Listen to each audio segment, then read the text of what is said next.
இது வெற்றிங்கிறதுக்காக அப்போ நீங்க வெற்றி விழா கொண்டாட போறீங்களா? தாவேகா மாநிலம் முழுக்க பிஜேபியின் கைகள்ல தான் சிபிஐ இருக்குன்னு வேற யாரும் சொல்லல.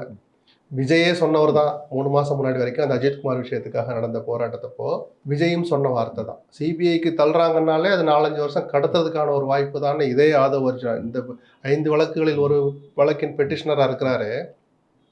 அந்த ஆதவ் அர்ஜுனாவுடைய கருத்தும் அதுவாக தான் இருந்தது.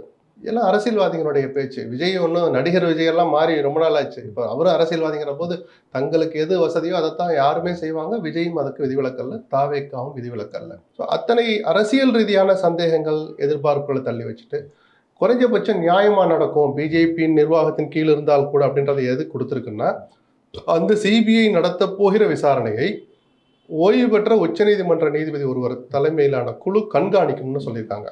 அந்த நீதிபதியை தேர்வு செய்யறதுல கூட அரசியல் பார்வை இருக்கலாம்லாம் விமர்சனங்கள் வர ஆரம்பிச்சிருச்சு ரொம்ப காலமா. அதுக்கும் ஒரு ஒரு செக் வைக்கிற மாதிரி அந்த குழுவில் மேலும் 2 ஐபிஎஸ் அதிகாரிகள் இருப்பாங்க. தமிழ்நாடு கேடராகவோ அல்லது தமிழ்நாட்டை சேராதவர்களாகவோ அந்த 2 பேர் இருப்பாங்கன்னு சொல்லியிருக்காங்க. ஸோ எங்கெல்லாம் சந்தேகம் வரக்கூடாதோ அல்லது வர வாய்ப்பு இருக்கோ அதையெல்லாம் தவிர்க்கிற மாதிரி உச்சநீதிமன்றத்தினுடைய இன்றைய தீர்ப்பு அமைஞ்சிருக்கு.